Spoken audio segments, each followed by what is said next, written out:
Still missing one person, but that's okay.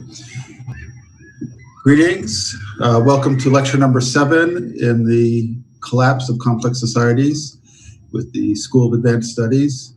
My name is Jay Silverstein, and we'll be talking more about the shape of empires, and then we'll get into the models, different theories about how to study the collapse of these complex societies. Empires being the epitome, the most advanced or highest level of complexity when you think of a society.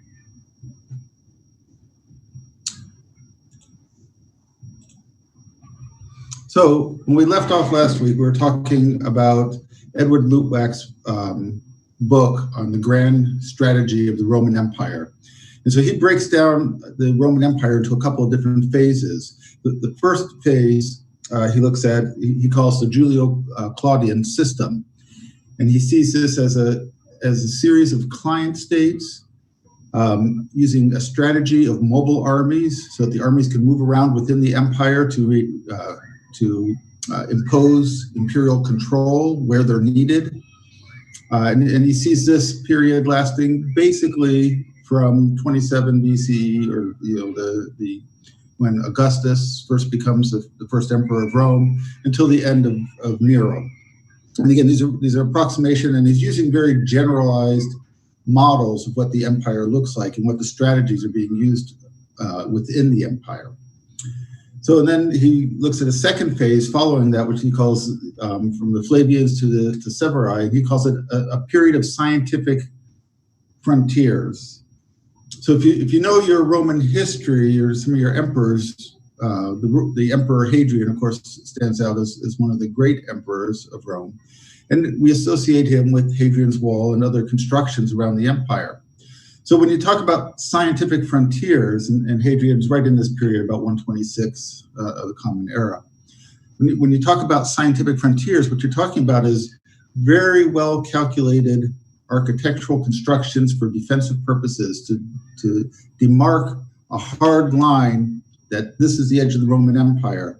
And then you're going to build fortifications, garrisons set at set intervals, so you know exactly how long it takes a force in one garrison fortress to move to the next one. Like Hadrian's Wall, you're able to move across the top of the wall so you can connect from fort to fort, and they're able to talk to each other. There's a little bit of depth, so if someone does penetrate the wall, that there's a little bit of room to fall back, and for all the forces then to send their troops to close the breach, to chase the barbarians, the Scots, the Celts, back out of Roman England. So it's a very well calculated logistical exercise, and has a very precise and calculated way of putting the troops there to be able to meet the threat from these foreign enemies. I say foreign, but the Romans, of course, are the foreigners, really, right? And they've put this wall, and they've been incorporating them, the British, the various Celtic tribes of Britain, into the Roman Empire.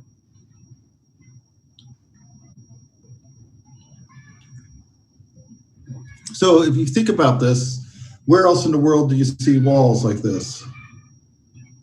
You think of other places in history, including modern times. Great Chinese Wall. Yeah. Sure, and that was put, why?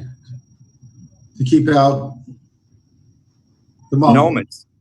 Yeah, so here are these nomadic people who like to raid, and so they built a very hard scientific boundary of enormous size and dimensions. And they did the same just like the Romans. They had garrisons set up. They had it so, I can't remember, I think it's 2 chariots across, could go across the top of the wall and move the length of the wall. So it was a road network. It was a very calculated defensive mechanism. How about in modern times? What's Donald Trump, one of his campaign promises in America, is to do what? Yeah, to build a wall with Mexico. Yeah, to stop, and even there was some rhetoric or news, it was very much exaggerated about caravans and armies of migrants coming from Mexico that were going to try to invade America as illegal immigrants. It was completely ridiculous, of course, but it was part of the rhetoric, the national rhetoric that was being put out there to justify the construction of the wall. When you think of scientific boundaries, so when you look in history, when a wall has been constructed like this, it's always been manned with soldiers at very calculated intervals to make sure that that wall could be maintained. The problem with the frontier of, the southern frontier of the United States is there's no intent, no ability, no funds to be able to permanently man a wall like that. So they tried to take up the next level of science and say that they could do it electronically with various sensors and cameras and things like that. But those systems really don't stand up against human ingenuity, and plus I don't think they've been implemented. But what you find is that your cameras get stolen rather than anything else. They're showing people who could climb the wall, and Mexicans were having a contest to see how fast they could get over the wall. I saw videos on YouTube of them being able to, some young women being able to make it in about 15 seconds. People have been taking blowtorches and stealing bits of the wall when they needed metal. So they've been, without it being manned by an army, that a wall doesn't really meet that building a barrier. Other places in the world have also tried different types of barriers. The Danish Dike, they built a long trench and cutting off Germany from Denmark during the early medieval period, or Viking period. And it was a barrier that was manned mostly to be able to make sure that people were paying their taxes when they came within the Danish kingdom. You see other places, if you look at World War II, of course, there were a lot of series of fortifications. After World War I, the French built the Maginot Line to try and have that was a very scientific fortification. The weakness was, of course, that the Germans could just go around it rather than go through it. It was extremely well manned, well constructed, a masterpiece of engineering that turned out to be just useless because it didn't cover the entire boundary between Germany and France. So when you're going into this kind of scientific wall building, trying to harden your frontiers, make a hard barrier that stops invaders, that regulates taxation, that regulates immigration, it's a different approach compared to what Luttwak sees going on during that Julio-Claudian period, right? Where there, your boundaries are softer because you're relying more on the indigenous people living there being subject to you because they pay tribute. They're afraid that you will invade them and take them over. And so they're working for you, or at least willing to work as part of the empire. But it's not requiring you to build a hard boundary. You might have to go and punish them if they violate the treaty or the expectations of being a client state to the empire. So you have a mobile army that can go and then enforce your power if need be, but you rely on the threat of that power or the benefits that might bring cohesion based on economic markets where they want to be involved in an economic relationship with the Romans, technology and cultural aspects. So you build different ways of bonds between these clients and the imperial core. So if you look at the hegemonic model, right, this Julio-Claudian model that Luttwak says, you can see in the core, you have a zone of direct control. We talked about this a little bit last time, but it's important to go over it. And then you have the inner zone of diplomatic control, where you have client states. And then as you get farther out in the periphery, you're dealing more with less centralized governments. So you're dealing with tribes. And just like we were talking about the Chinese having to face the steppe nomads of Mongolia, tribes are a little bit harder to deal with because you don't have a single person that you can deal with. There's not a single authority usually. You usually have a diffused political system that's based on a chief of a tribe, and there's many, many tribes that are interacting. When they are able to unite, as happened under Genghis Khan, for instance, they can be extremely powerful, but otherwise they are, you have to deal with them sometimes on an individual basis where each one wants to be dealt with as a king. And so your diplomatic relations and your ability to extend political control is a little bit more difficult. And so this is what Luttwak is calling this outer zone of influence. I say a little bit more, it's a lot more difficult than dealing with the state.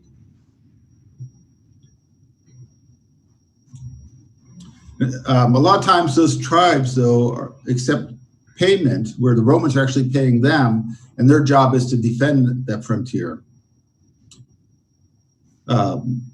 And then we look at the territorial or the scientific empire, and this, as it shows very clearly here, is built on having these hard boundaries, right? So Julius Caesar had begun this after conquering Gaul on the frontier with Germany along the Rhine River. So he built a series of limes, of fortifications, taking advantage of the river defense, and they built a hard frontier. And if someone crossed it, then the military could respond to it. And you'll see, if you look at Julius Caesar's Gallic campaigns, he's marching back and forth across Gaul all the time. Anytime someone breaches or threatens to breach, he has to go and put it down. And then occasionally he might cross over into Germany, at least once, on a punitive mission, just to show them, to kind of put some fear into them that he might go after them if they keep coming across and violating the territorial boundaries that Rome has declared as part of their empire. So you have these type of negotiated relationships, and they say the difference in what Luttwak is seeing between the territorial empire and the hegemonic empire is that hardness of that boundary and that use of agents of the empire to maintain that boundary. Whereas with the scientific one, it's Romans on the frontier, or Roman mercenaries. They're directly incorporated and hired by Rome to serve in the military. So very Romanized. Eventually, in the later empire, of course, they actually get to become Roman. So, and then he sees going on into the 3rd century of the Common Era, a much more flexible defense in depth, that the Roman Empire is not able to maintain those boundaries as well, and so they use a common strategy and military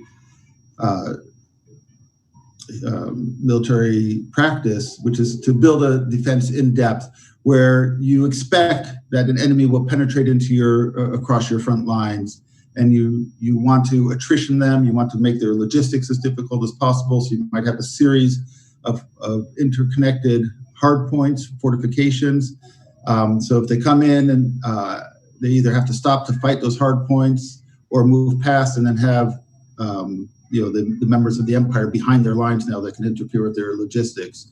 And so you make it difficult for a sustained campaign within your territory by building this sort of in-depth defense. And Luttwak goes into 3 different types of strategy, and that we don't need to get into the details of that, but just understand that that was what, again, in his divisions, this 3rd method, which is kind of a compromise between the both of having a softer frontier, recognizing that you don't have the manpower and the economics and the resources to keep a hard line like they were doing during the Flavian Severide period, and so they compromise to something that's got the flexibility of moving troops around by keeping local garrisons, not like the hegemonic one where you have a whole legion stationed somewhere that will respond to a threat.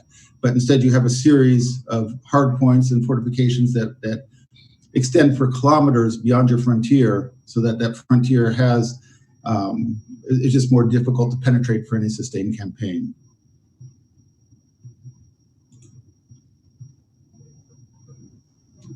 One of the critiques of Luttwak's work is that Luttwak presents this model as though this was what the Romans were thinking as they did it. Like, oh, now we're going to be scientific about our frontiers, and now, and before that, we're going to be hegemonic and have, a particular strategy, rather than saying that maybe what we're seeing are regional developments based on the circumstances in those particular regions. And so it's the circumstances rather than some sort of overarching strategy that's guiding the Romans in how to maintain the empire. So one of the criticisms from Crook was what, with hindsight, historians analyze as Roman policy was often simply the Roman government's pragmatic reaction to situations. And that's the reality, right? Is that if you look at, again, our wall in the southern United States, we do have a strategy that was proposed. It's not a practical or realistic strategy. And then there's the reality of what's actually done. So in hindsight, and historians are going to look at that, or they will see, because we have written records, that there was this strategy, but then they'll see the reality wasn't what the strategy that was being proposed here. And so here it's kind of reverse with the Roman Empire, where you're seeing we're interpreting what we think is a Roman policy for a particular period, and really what we might be seeing are just those circumstances that happen to be appropriate and practical for the Romans to do during those periods. Questions on Luttwak? So that model for empires has been applied a lot. So people took Luttwak's work, and this is why it became important on his grand strategy, and they applied it to the Aztec Empire, and they've applied it to other empires to look at it. And I got to say, just in my studies of the Aztec Empire, I found that people would latch on to that theory and say, oh, look, the Aztecs are the epitome of a hegemonic empire. And then, and then you say, well, no, but the Aztecs had hard frontiers too, and they had frontiers in depth, and they had, they used a mix of strategies. And they go, no, it can't, because it's a hegemonic empire, and they don't have a mixed strategy. No, they do. So you have to be careful when you take a theory and you apply it to something, that you don't let the theory blind you to the reality of the data that you're actually looking at. And scientists are, of course, prone to this all the time, right? We like our theories, and then we like to sell them, and we push them hard, and we try to push them oftentimes in an absolute way when really they're just different ways of modeling aspects of it with the bias that we bring to that data to try to fit into that model. So that's something you always have to be careful with, and something that is particularly prevalent in the studies of collapse of societies, because it is so dramatic, and we like to, if there's a lot of warfare going on, we like to look at warfare as a cause of collapse. If we're dealing with environmental stress in our lives, then we like to look at the environmental models of collapse. All of them having some relevance, but again, we like to elevate what we're most interested in at the time and what is culturally most important to us to that prime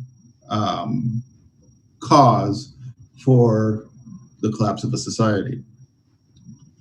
So let's talk a little bit about the core periphery model that was put forward by Emanuel Wallerstein, who received a Nobel Prize in social sciences for this model. And this has become one of the most widespread models for studying complex cultural interaction areas.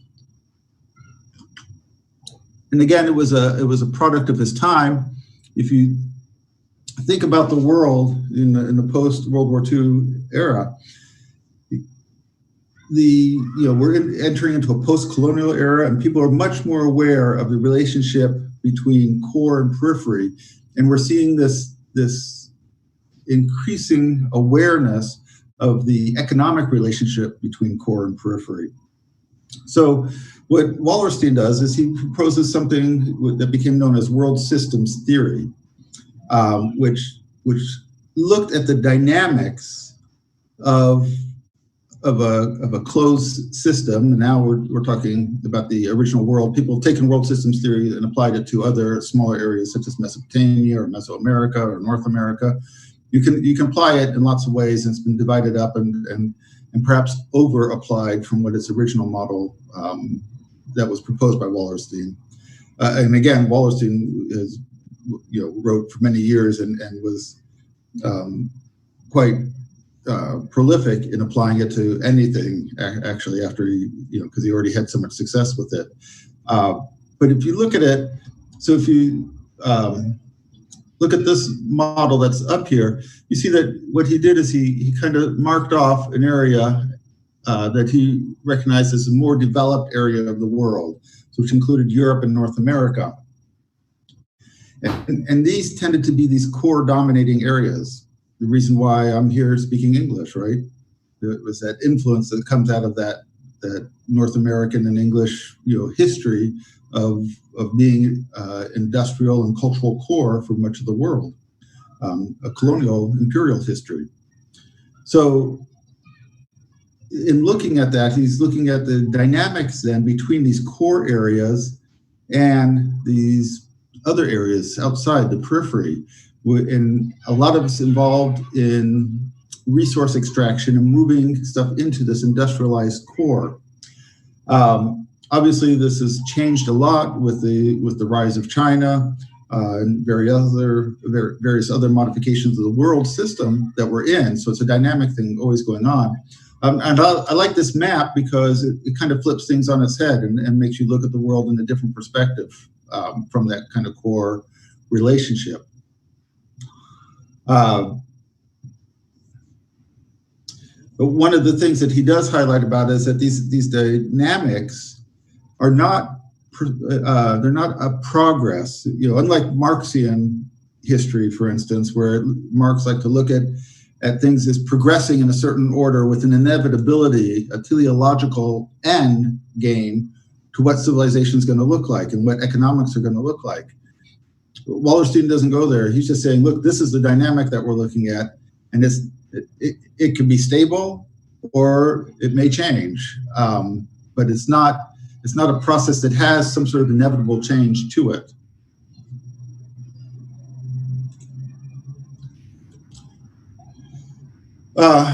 So you kind of looking at the dynamics, you see that you got a core in this, you've got a semi-periphery and then a periphery. And at the core is the capitalist countries that control the vast majority of the world's wealth, whereas the periphery is those poorer countries, oftentimes victims of colonialism or industrial invasion, where a corporation comes in to extract wood, oil, rubber, diamonds, whatever it might be. And then in between, you have the semi-periphery, so nations that are working towards the core.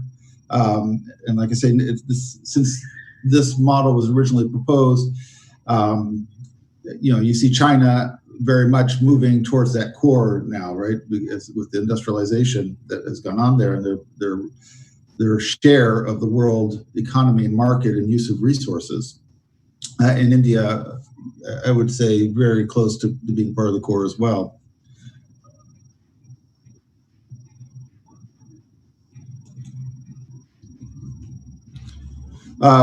Again, it's about the flow of goods in a lot of ways, but you can think of this also in terms of military and culture. The ideas that were put forward of social power by Michael Mann can also be applied in these sort of dynamic relationships as well. Like I mentioned, that I'm able to come here and teach in English, and that you learn English is a consequence of these relationships. You would not be able to go to America and teach in Russian, for instance. You could, but no one would understand you except a handful of people. Again, it's a cycle of exchange that's going on with high profit consumption goods going out to the periphery with the cheap labor and raw materials feeding that core system, and then the semi-periphery, working the game in between, trying to up their game, but also being taken advantage of by the core as well, being exploited, to the core's advantage. The core has a lot of power in those circumstances. So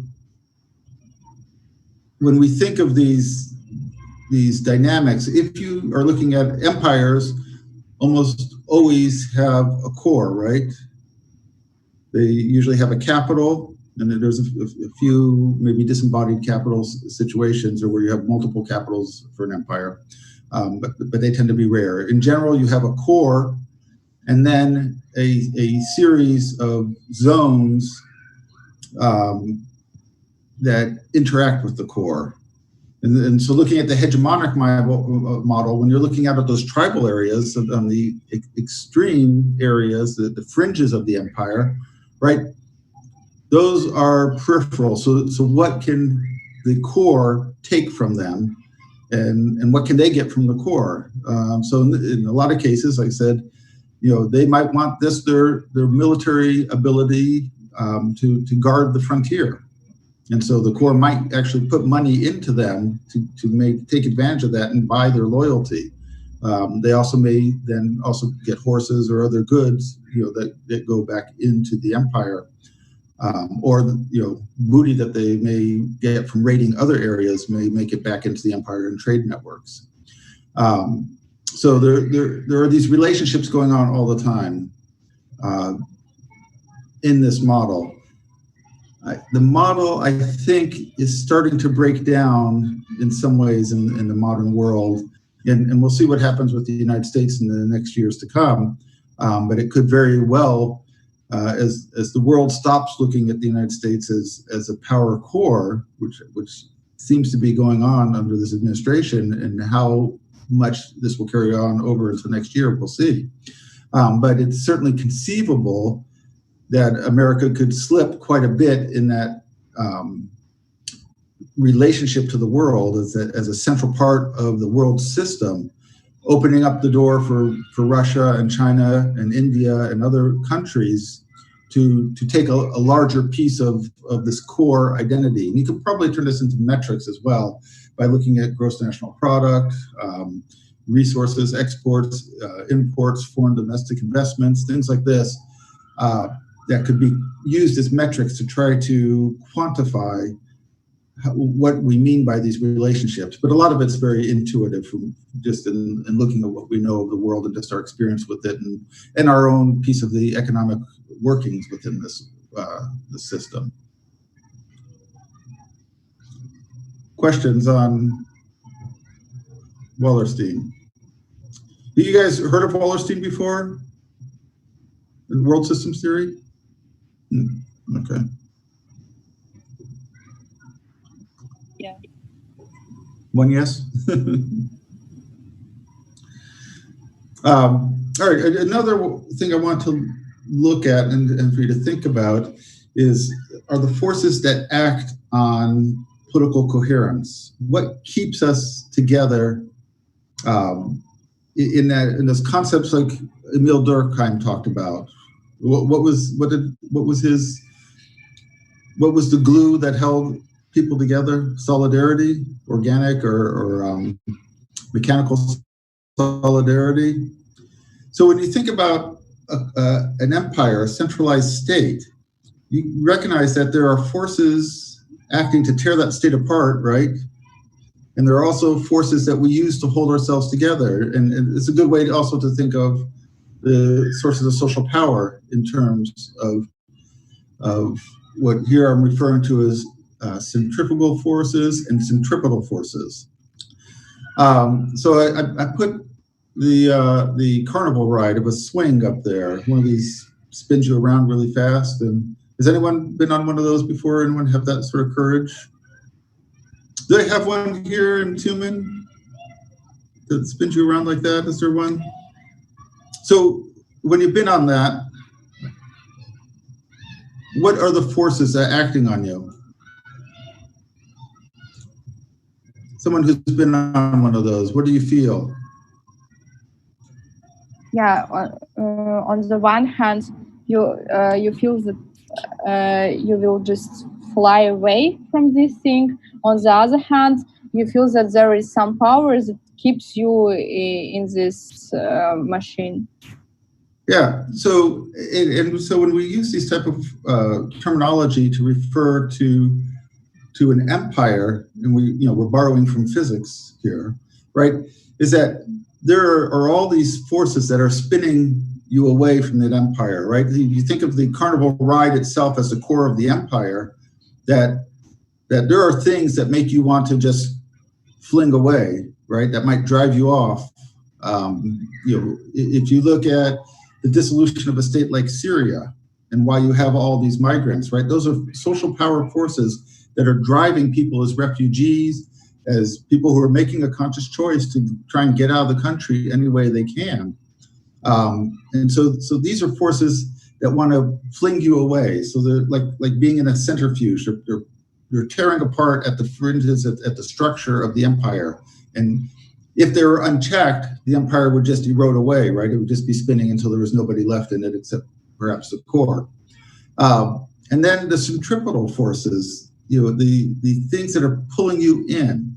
And here's those things like solidarity and religion, perhaps, and your family network and your need for economic stability, your home, your pride in your country. All of these things bring you back in and hold you in and stop you from spinning off from that empire. So it's a nice way to think about the forces that both integrate people into an empire, but also, or not just an empire, but a complex state, but also that pull you apart, right? And you can break it down to any scale. It could go down to, to the School of Advanced Studies or to a social club or anything else, that you'll still see you have people who want to leave and people who want to stay and other people who might want to join. So these forces can apply to any sort of social or political organization. Asya, do you have a question? Yeah, I wanted to ask if we talk here only about the country itself without looking at the context, like in other countries, because there are also some attractive powers or destructive powers like war. Yeah, I'm not sure on the question again, though. Yeah, like right now we are talking only about one country isolated from the other, like without a context. Yeah, no, I mean, it's part of a system, right? So America has always had a very positive immigration flow, for instance, right? So there's a force in America for, since the late 19th century, all the way through, still now, where people want to come to America because they see it as a economic opportunity. They like some of the ideals that are represented by the Constitution, and the rhetoric. They see it as a very civilized and wealthy country. My family fled Russia and went to America in 1903 or so. So America is a nation of immigrants, very much. So these things are operating, these forces are all overlapping and operating within a world system, right? So these countries are connected to each other and the forces can pull back and forth. The Syrians fleeing Syria are trying to make it into the EU, right? To find a new home somewhere in Germany or in France or in England, which used to be part of the EU, because they're attracted by some aspect of what they see in that country as offering them a better chance, right? So when you think of terms of social power, that's the magnet drawing them in. That's the centripetal force that not only pulls you, right, keeps you within your borders, maybe this is what you're asking, but can pull people from other borders into your country. So yeah, good point, good question.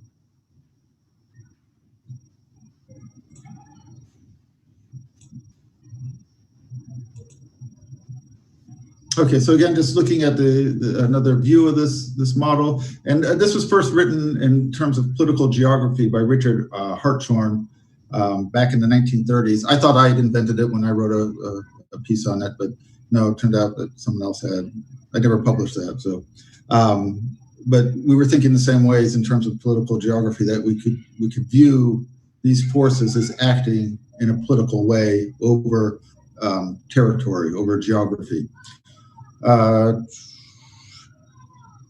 just thinking about some of these forces in action.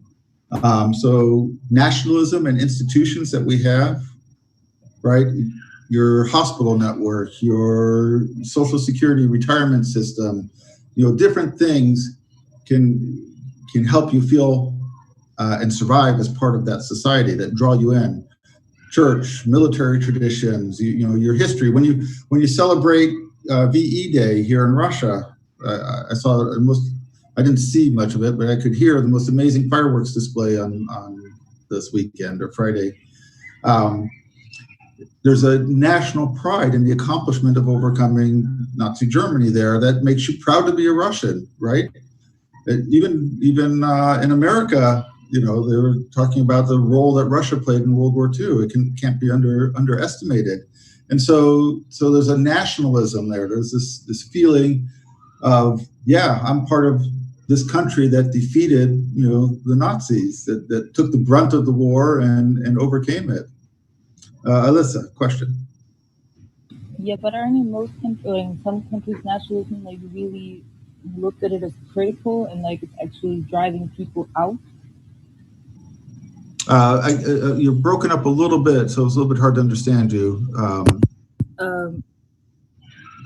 So isn't in some countries nationalism actually seen as critical and actually drawing people out of the country instead of helping to unite the people? Oh, you're jumping ahead a slide here. Oh, sorry. Okay. That's good thinking. That's what that's saying. So nationalism can pull us together, right? And then we can talk about different networks that play into that. Feeling that you have the rule of law. I've done a lot of work in Mexico, for instance, and I've had some friends who were murdered in Mexico, assassinated.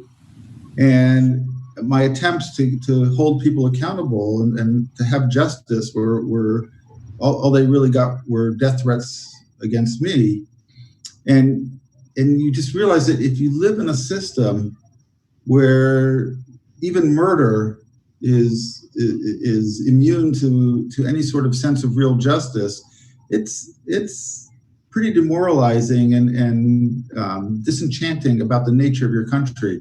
We just had a man killed in America, in Georgia, I think it was, where he was out jogging, but he was black, and two white men saw him out jogging, decided he must be a burglar. He was just exercising as a college kid, and they stopped him and ended up shooting and killing him. And the police didn't arrest him for 2 months, I think, almost 6 weeks, because these white men said, "Oh, we thought he was a burglar. There were no burglaries in the neighborhood. And there was no reason to believe he was just out exercising." And it turned out that these men were friends with the district attorney and the sheriff. So finally, the federal government stepped in and arrested these men for murder, and are now considering charging with a race hate crime, in which case they could look at the death penalty for having murdered this man. They probably won't get that, but they should have substantial prison terms at the very least. But the local government didn't do anything, and because of the virus lockdown and everything, that there wasn't any protest. But then finally there was a chance to protest a little bit, and the Federal Bureau of Investigation came into the state and looked at the case and now have arrested the people. So that sense, and of course in Black culture in America, they have this Black Lives Matter movement because there have been so many incidents, and now that they are often videotaped by people with cell phones, so we actually see them. It's always happened in America, but now we actually see it, that people became more aware of it. And so now they're saying, you know what, why are Black people's lives so much more endangered when they come into contact with the police? It shouldn't be that way. And so there's an increasing awareness.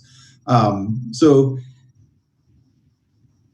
without the ability to have a rule of law and ability to address this injustice, you can see why, and you saw a lot of this back in the 1960s, why there could be people who join what are essentially terrorist groups, right? The Black Panthers for a long time had a lot of terrorist-like activities.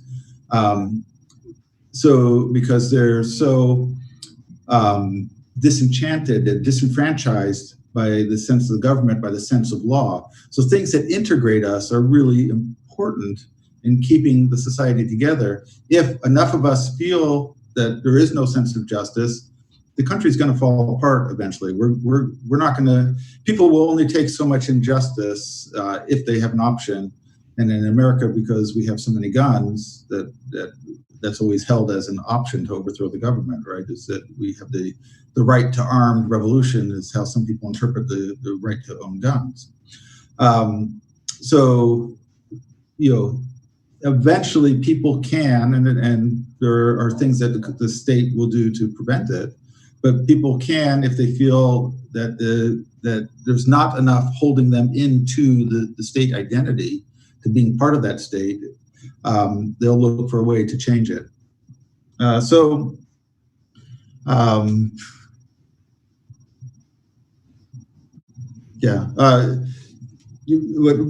just has a lot of variables or aspects of the rule of law, characters of the rule of law. But this becomes a very important source of social power and making people want to belong to that state. So, Alyssa, I think you were saying, centrifugal forces, things that pull us apart, nationalism again, right? So it can pull us together, but it can also act in a way to pull apart the state, particularly when you're looking at multicultural states, which of course would be any empire, but even states that are built of a lot of constituent parts like Russia, India, to a lesser extent, some of the Middle Eastern countries like Syria and Iraq, Turkey, the former Yugoslavia, why it broke apart. So you get these nationalist forces within the country or the complex society that may be very focal in their resolution. So I come from Hawaii. It is very typical to see on native Hawaiian cars a bumper sticker or a window sticker that says "Defend Hawaii" and then shows pictures of guns. And that's a nationalist movement of Hawaiians for independence against the United States. So it's part of it's a little bit in jest, and part of it is very serious, and that the Hawaiians resent that they were subject to imperial occupation back in 1890, whenever it happened, 1895 or so. And so there's a nationalist, but it's identified with being a native Hawaiian. So obviously that does not help with the integration into the larger country of America.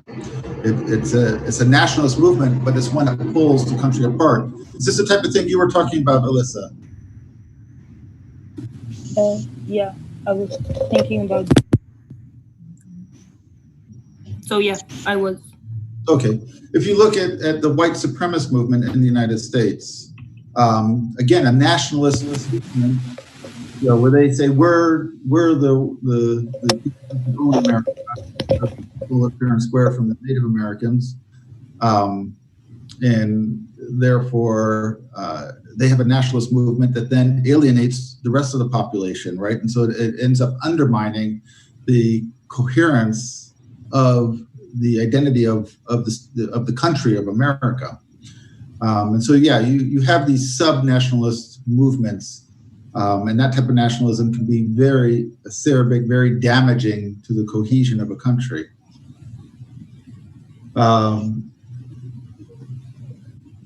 Okay, talked about. Yeah, Philippines, of course, we see a lot of insurrections and variations from the different parts of the Philippines, from the Moros and areas, Sri Lanka, where the Tamils, they finally have peace in Sri Lanka, I hope, for the lasting. So yeah, we see these nationalist movements, and they do break down into civil wars often.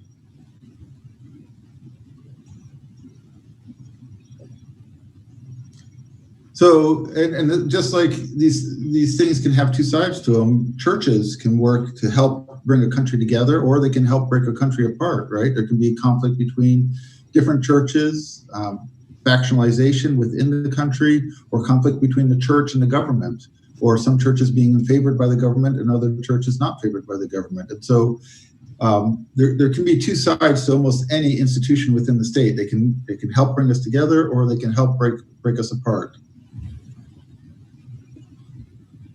One thing mentioned in here, which is going to be really important, we'll talk a little bit more about, is poor connectivity.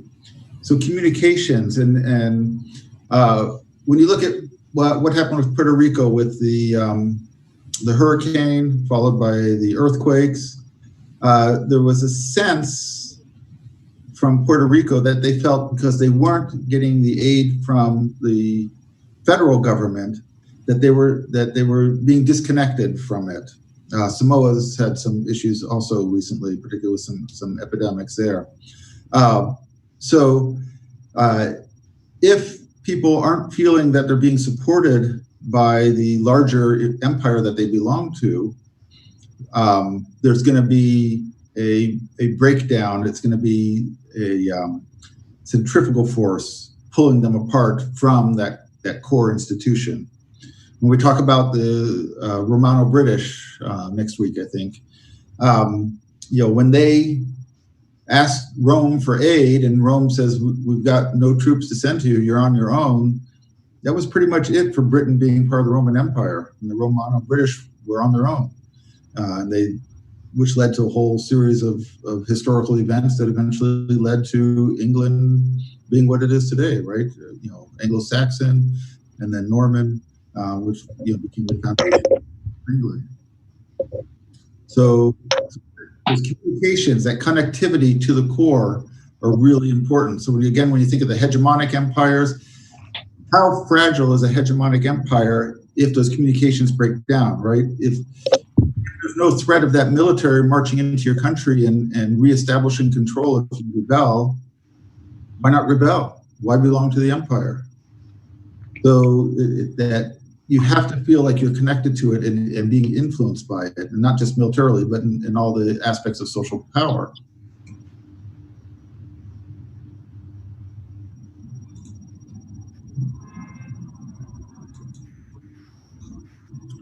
All right, I think we've kind of talked about all sorts of various theories and aspects of the shape of complex societies and the structures. And it's important to understand those structures if we want to talk about the collapse, because what is collapsing? I think I have a little video for you on the topic of collapse. In the last 10,000 years of civilization, there are at least 12 identifiable dark ages. In popular culture, we know about the fall of the Roman Empire because our own societal legacy is so closely tied to the perceived lessons of that event.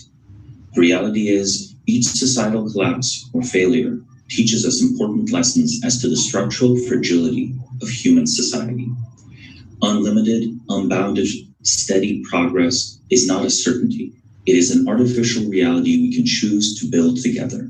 From Mohenjo-Daro in India to the Eastern Mediterranean in the Late Bronze Age, archaeological evidence is plentiful of societies that have undergone a rapid shrinking of their population and have lost key material technologies. The Western world today bases its confidence on our material technology. But all technology rests in an intricate interaction with economics and cultural factors. It is not in itself a sufficiently stabilizing force to prevent our society's collapse and failure. In many ways, technology makes our society more fragile, not less. Every material product, be it your laptop or your smartphone, rests at the end of an intricate supply chain, a supply chain tying together many assembly lines in various factories around the world. These assembly lines only come into existence because human beings are motivated to act in certain ways, laying brick after brick, the very walls of those buildings, gathering together the complicated equipment within them and operating it effectively and cost effectively. Where does this knowledge come from? Do we understand this full stack of structure? One can argue that many things about it can be understood centrally, but the reality is we rest on an intricate web of highly distributed knowledge. Knowledge not distributed in laptops, but in human heads and in human hands. This intricate structure is moderated through our social interactions. So ultimately, our material technology rests on our social interactions.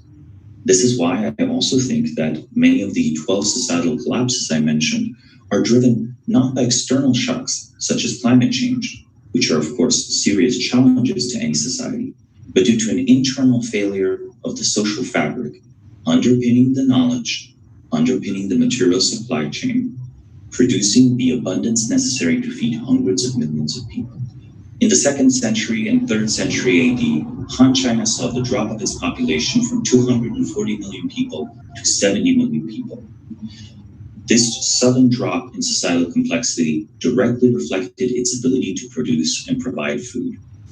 Some lives were also taken in war, but this basic connection between the physical reality that surrounds us and the social processes that allow us as a species to control it is clearly demonstrated by that drop in population.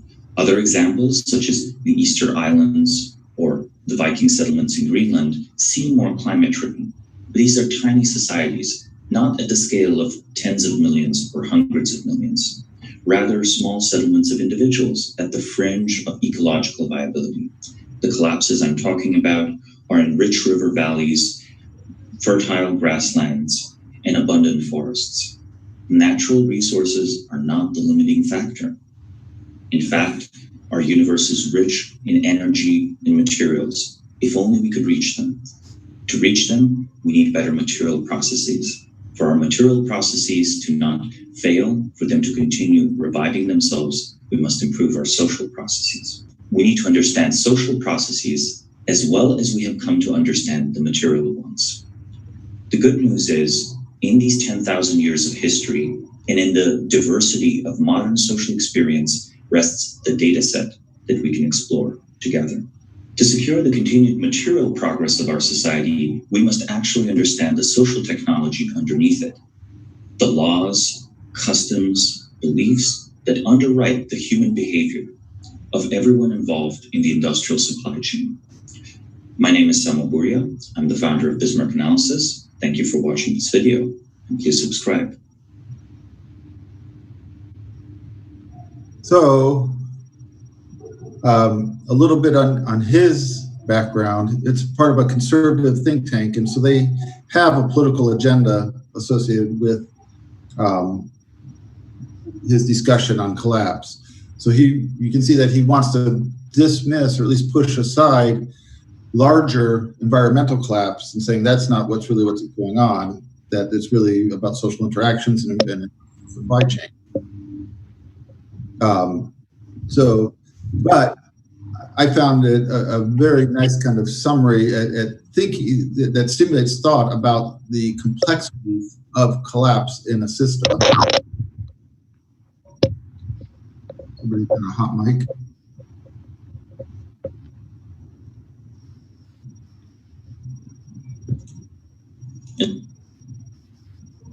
The last 10,000 years. All right, we have to watch it forever now. In the last. All right, so this is just a series of paintings about the cycle of civilizations. As you see a landscape move from savagery through to civilization, through to collapse, till eventually the ruins of that civilization.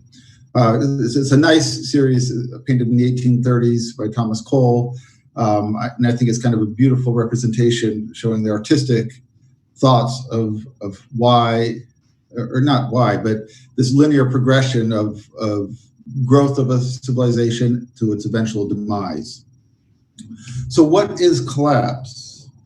I put a few general broad descriptors here of ways that we could view collapse. It could be economic, it could be demographic, it could be cultural degeneration, political or ideological. So let me throw it out to you. When you think of collapse, give me an example of economic collapse.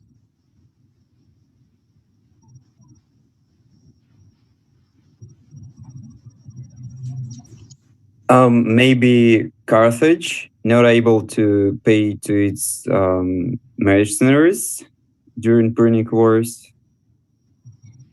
Okay, certainly there are economic factors in there, but ultimately I think that you might put that one down to a political military collapse when Hannibal confronted. Did I didn't read you Hannibal's speech before the battle with the final battle with Rome, did I? I did? Okay, good.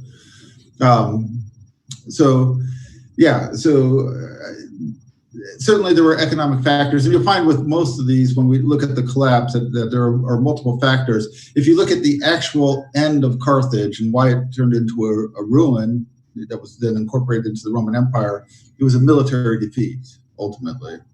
So the factors that were feeding into it, and that is a good point. I mean, we're going to be looking at these multivariate concepts, right? That's the exercises that you're doing with the empires or states that you're looking at, the complex societies. You're looking at from a multivariate where each of you are taking a particular thread of variables to try to understand what that collapse was and what might have caused that collapse. Someone else. How about what happened on March 4th, 2021? Oh wait, that hasn't happened yet, but it will happen, where there'll be a world economic depression centered on the United States, I think, as a fallout from this virus. But how about the depression from the late 1920s and 30s that hit the world? How about demographic collapse?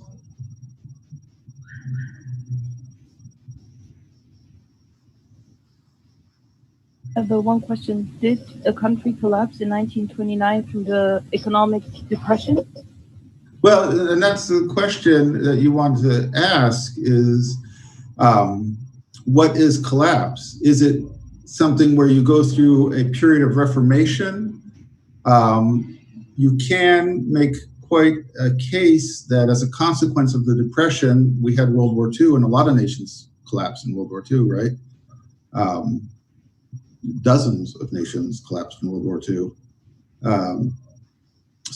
But aside from that, there was a major political reform that went on in the United States. I don't know how Russia faced a depression, but in the United States, there was a much stronger socialist agenda, much more involvement of the federal government in providing a safety net for people, much more centralized authority that went along with the socialism. So more power went to the president to be able to deal with these things.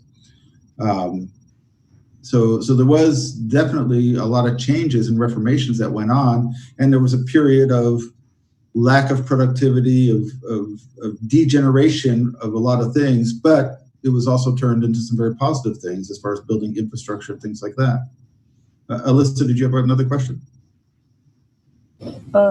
Yeah, I mean, when you look at Germany, like the collapse of the Weimar Republic and like the rise of the Nazis, can you say, okay, that was a collapse of Germany? I think very much so, right? Because there's a set democratic process going on in the Weimar Republic, but eventually they end up ceding power over to Hitler, don't they? And first they put him into the government, right? Because they felt intimidated and they thought it might work to their advantage. But then he ends up taking over the government, and so yeah, the government fell, and it transferred from a democratic government to a fascist government, to a fascist dictatorship. So absolutely, I would say that was a major transformation, and it had ramifications throughout for the next 10 years to German history, leading to the eventual complete destruction of Germany and the rebuilding of Germany from the ground up again as two Germanys first, and then reunified eventually. So absolutely, if you look historically on a trajectory, I would say that's absolutely an example of collapse. Initially, a political collapse, right, with the Weimar Republic collapsing, but again, ramifications in all spheres of the network of social power within the country.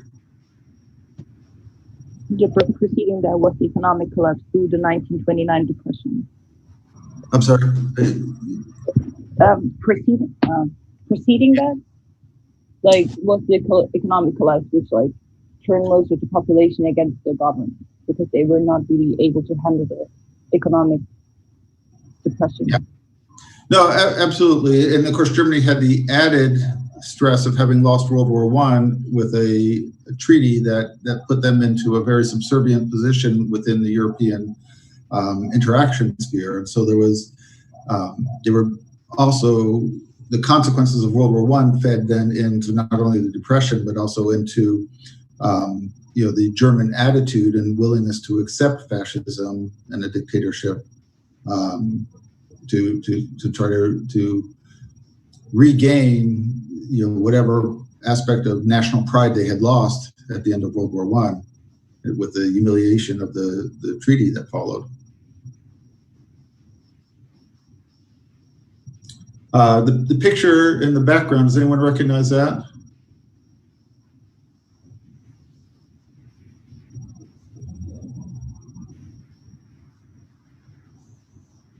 But the Library of Alexandria? So what's that kind of represent? The destruction of the Library of Alexandria. Well, cultural collapse. Yeah. Yes. Yeah, cultural degeneration, ideological also, because it has to do with the rise of Christianity in the Roman Empire. And so you have this loss of knowledge of cultural identity that it slides pretty much downhill with the Christianization of Rome, that eventually, with the collapse of the Western Empire, leads us into the dark ages of Europe, where there is both political, economic, institutional, demographic. There are all sorts of levels of collapse. Those periods that the fellow in the video was talking about, these very unambiguous episodes in human history where you see a complete breakdown of the ability to maintain large, complex societies, right? Loss of empire, the breaking down into, they don't go down, usually don't go down, below a chiefdom level. And then there will be states that emerge again, but they're very localized. You have the emergence of the feudal system that comes out there, which is a very federated system where people are broken down into smaller kingdoms and interacting, eventually being united into larger kingdoms that then can turn into states.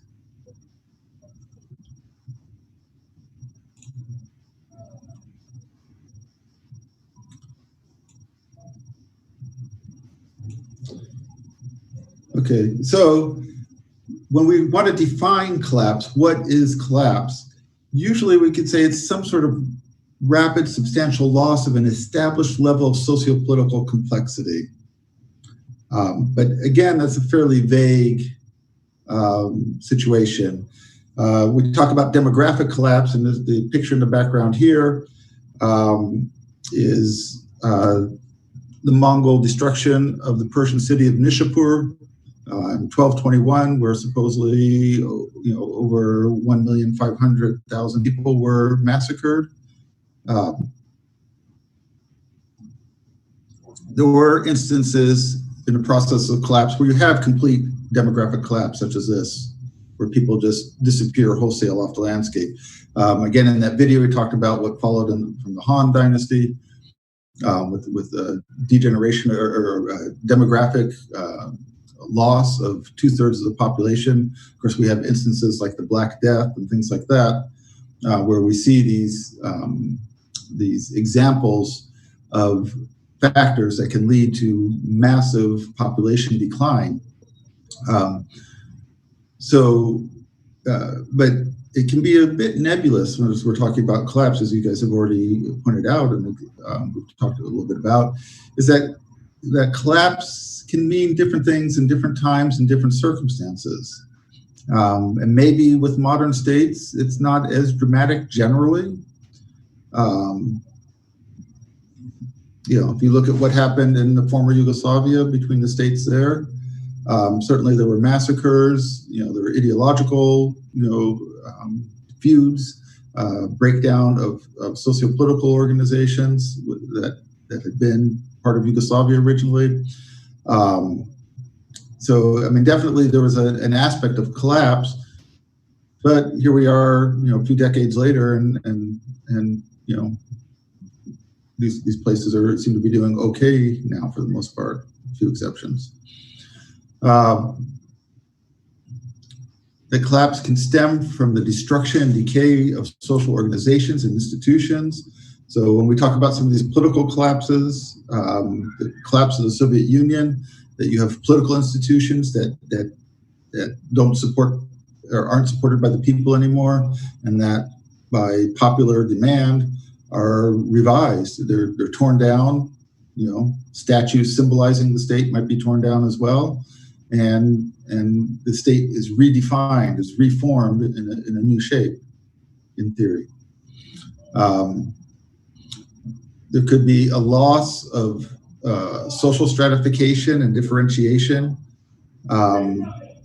where if you have a breakdown in industry, in the types of work that are available in educational institutions, that you'll start to see a reduction in the options of what people can do career-wise. So you have less differentiation within the society. People might be forced down to more basic levels of employment or of work to be able to sustain themselves. When Rome fell apart, there were a lot of jobs that were associated with the Roman bureaucracy and with the Roman market system and the Roman military that were lost. And so people couldn't fill those roles anymore. Those were jobs that just didn't exist anymore. And there were less options for what people could do within the society. Loss of centralized control, of course, is quite obvious. Loss of trading and economic activity. Be really important when we have our talk next week from Eric Klein on the late Bronze Age, and we'll be looking at this cosmopolitan world that existed at the throughout much of the second millennia BC, and then in the 12th century something happens.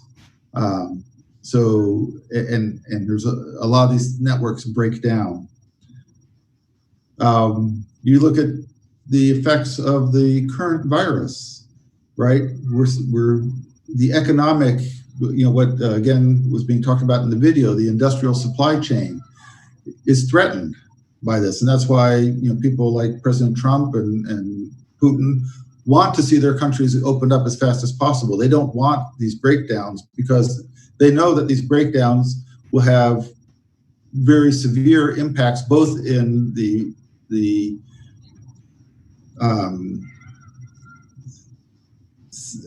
centripetal forces of the state, right? People will be very disenchanted if you can't have food, if you're not able to do things in life that you want to be able to do, and to the point where at the worst case scenario, where people are actually dying because of the breakdown of these systems that we're used to sustaining ourselves. And as again was talked in that video, the more complex we get, in a lot of ways, the more fragile we get, right? How does a city like Moscow survive if there's not trains of food coming in all the time and planes of food and other supplies for the city?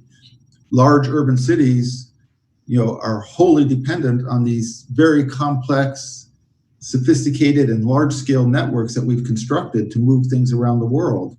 And if those break down, you cannot sustain an urban population like that. It's going to be, the type of thing that you see in apocalyptic movies, right?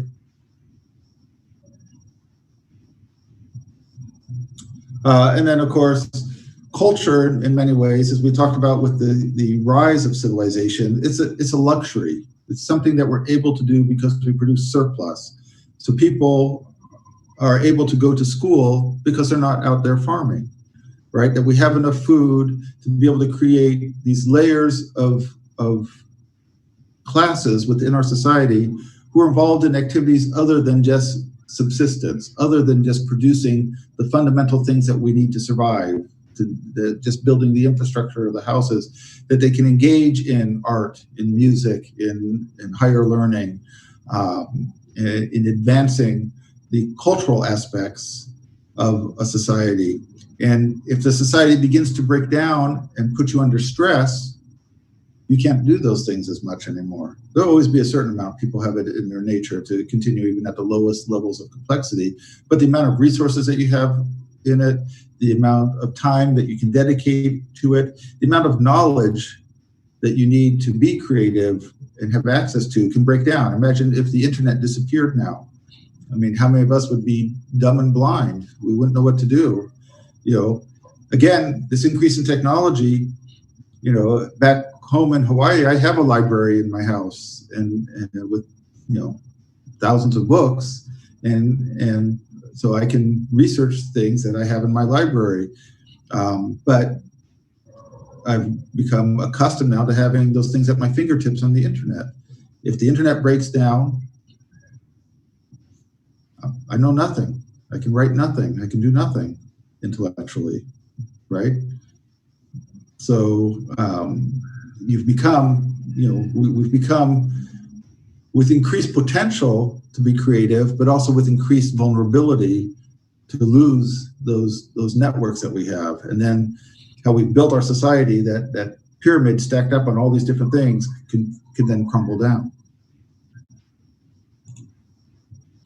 So just talking about the demographics, here's an example from the Black Death, the bubonic plague, as it struck Europe, and just looking at the population of people in the world and seeing those dips that occur. So when we talk about collapse, and of course, this was such a severe collapse. If you look, here at 1350, here at the peak population, and there's this dramatic drop, right?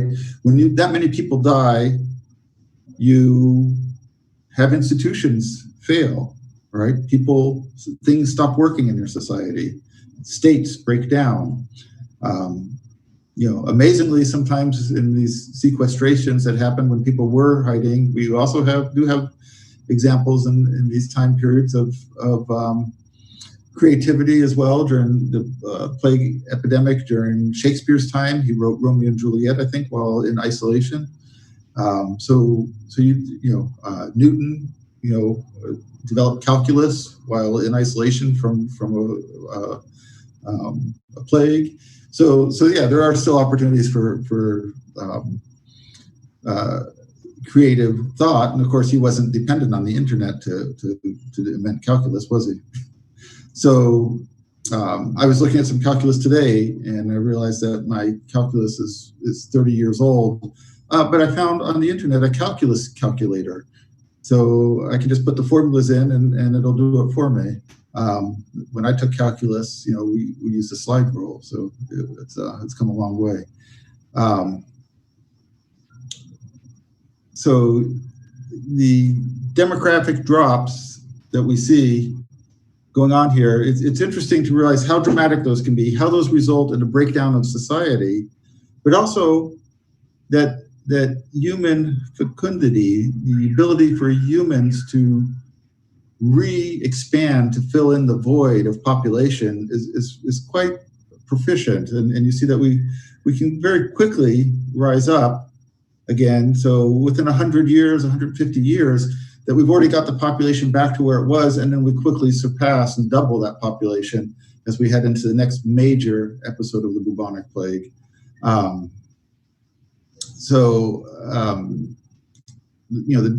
When we think about collapse, we also want to think about what are the strengths and resilience that we have to bounce back from a collapse and from these type of tragedies.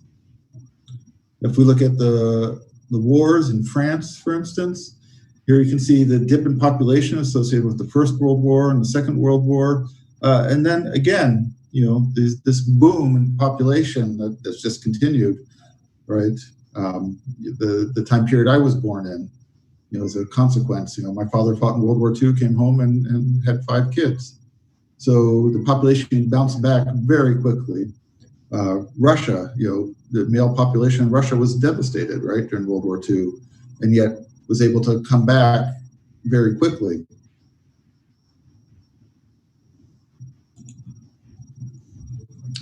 Perhaps one of the most dramatic examples of a collapse of populations is the Native Americans with European colonialism. So here you can see that the population, from the 20 plus million people was completely devastated, and of course it never came back, right? Because the lands and the opportunity to recover was taken away a lot, with the imperial colonization of Mexico, of South America, of North America.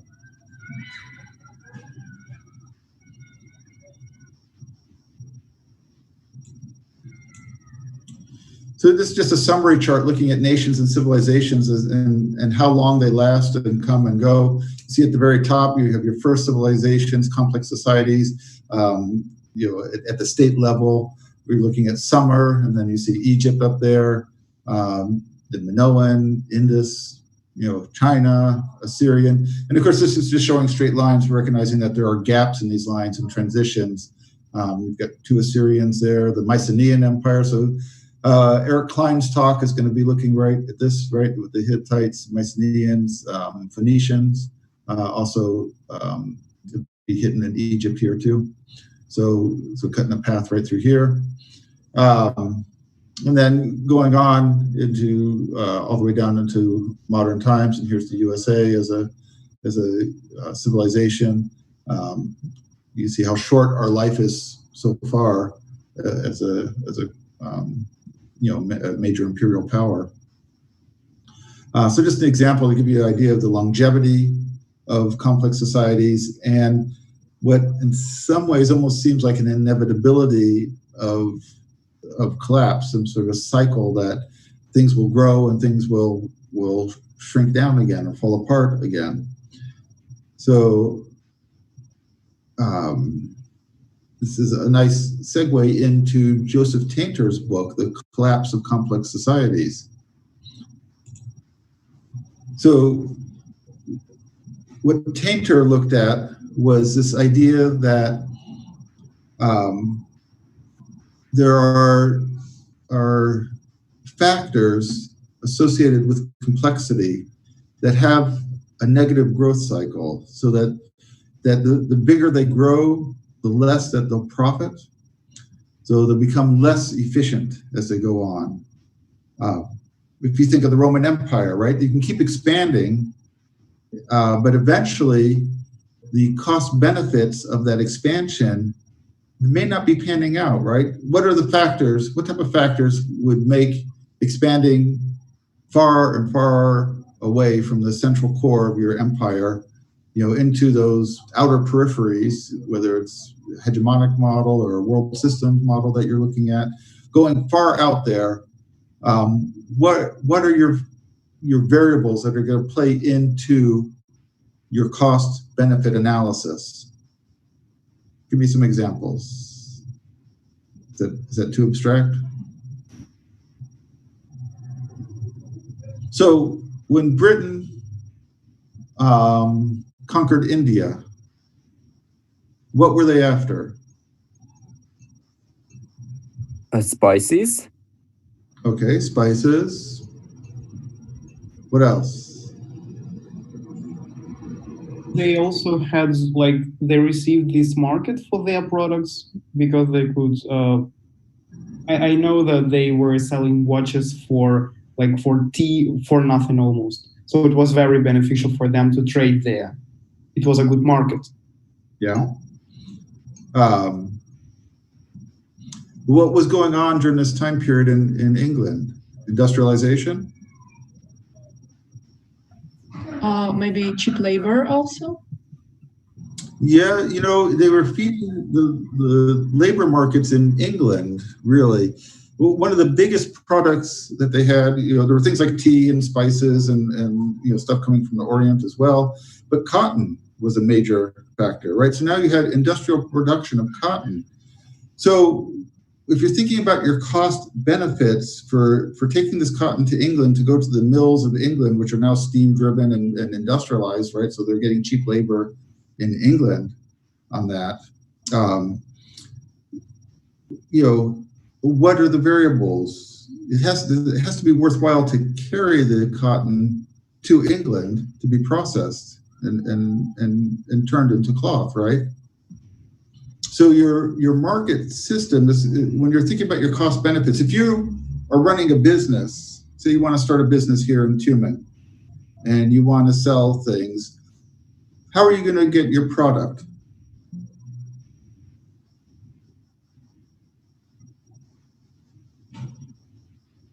Anybody from a family who runs a shop or anything?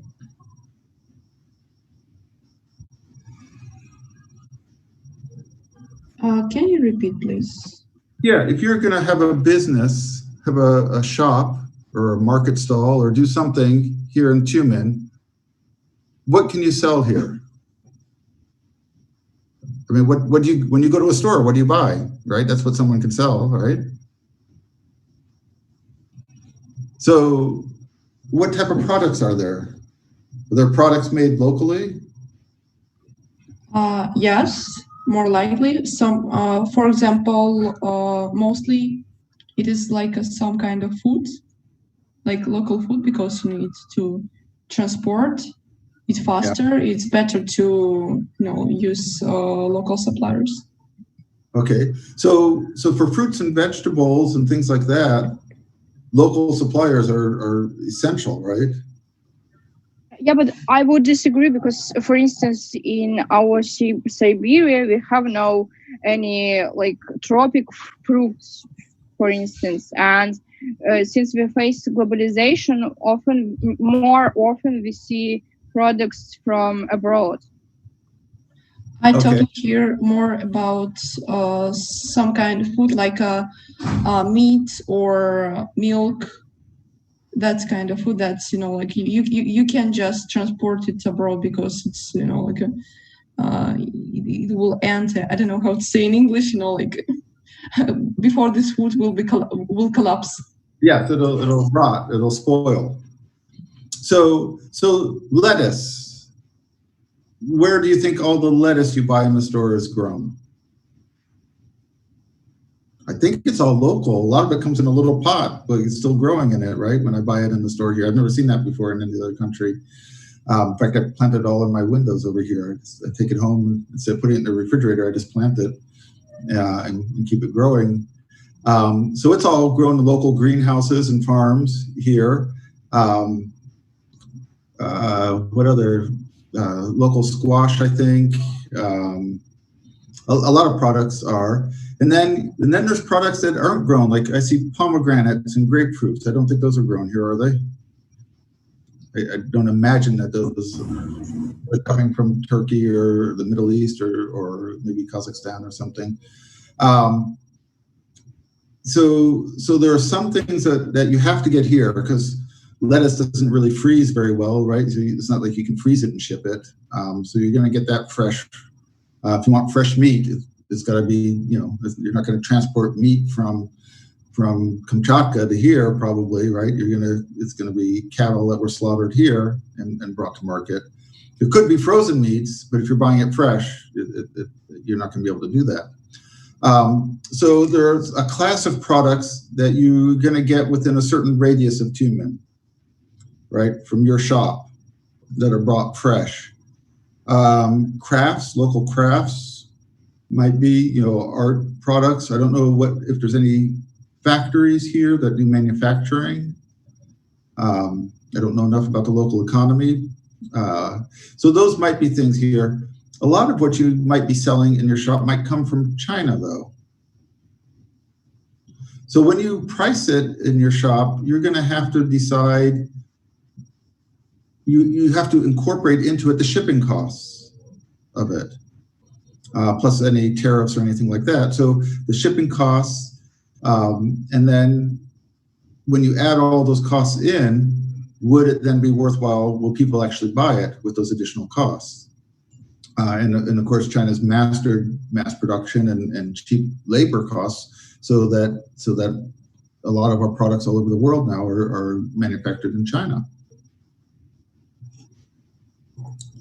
But what you can see is that in the modern world, we've done an excellent job of building a transportation infrastructure that allows us to move these products around. So go back to a pre or early industrial world or pre-industrial world, and you can see that those transportation costs could be quite limiting. We'll talk about Mexico later, but if you imagine a system where you want grain brought to your market, your town, to sell it there, if someone has to carry that grain to that market, if it takes them 3 months, first of all, the grain, it has to be preserved to be able to last that long. The grains can. But you also have to feed that person for 3 months, right? So they have to be able to carry a lot more than they're consuming to make it worthwhile, right? Or the transportation cost will exceed the benefit that you would get there. So there's these cost-benefit aspects of things, and distance decay, the relationship of moving things and goods to your core from your periphery have to be calculated in. And the more you expand, the less profitable it becomes to bring things from those farther extremities to the core unless you develop more sophisticated and efficient means of transport, as we talked about several times with Rome, being able to bring grain and goods in by ship, which made transport much more feasible and economical, where a handful of people could bring an entire shipload of goods to Rome. And they could do it within a couple of weeks, even from the farthest extremes of the empire, as long as it was connected by water. So these factors, when you think of an inverse decay or a decay growth relationship, that the farther you are out, if you don't compensate somehow and find ways to mitigate those increased costs, you have a decay ratio that makes it not worthwhile. In the case of England, of course, you had this revolution in maritime transport that allowed them to bring goods from raw materials from India into England to then process and sell and then resell them out in a world market. So you see this growth of globalization and the movement, the refining of this core periphery relationship, where you're able to bring raw sources from far away and make it profitable to then turn them into goods and then to remarket them out on the world market. Again, looking at China, that's what we really see going on there now. So entropy, this reduction in efficiency that happens with growth or decay of infrastructure or increase of complexity. When you look at the political movements in the world, and oftentimes you have a conservative and a more liberal philosophy. The conservative philosophy is reduce the cost of government, reduce the size of the bureaucracy and the interference of it. We talked a little bit before about the laissez-faire, economics, where the government has less influence on the market. Liberal philosophy tends to be government needs to provide a social security network for people. They need to be a safety net for people. We have to make sure that people are taken care of. So we need more institutions of government, right? The more institutions of government, the less efficient the government becomes. And so there's a growth of government. You could keep putting until everybody works for the government, in essence. In an ideal sort of situation, perhaps a communist state is an example of everybody's really kind of working for the government under that circumstance. So the ultimate liberal philosophy, where everybody is part of the government system and they're all taken care of by the government, and they receive a salary and work for, in essence, the government. The conservative one is like reduce that cost of government, because the more that government grows, the less efficient it becomes. And they look at the practitioners of bureaucracy oftentimes as being corrupt or corruptible, and therefore the government becoming less and less efficient. And I see we're just about out of time. Any questions? So we'll finish talking about Tainter and the collapse of complex societies, and we'll get further into the concepts of collapse, of transport, decay, and economic models. And next week, we'll start getting into some case studies of different types of collapse, including Eric Klein's work. So any questions, comments that you guys want to bring up?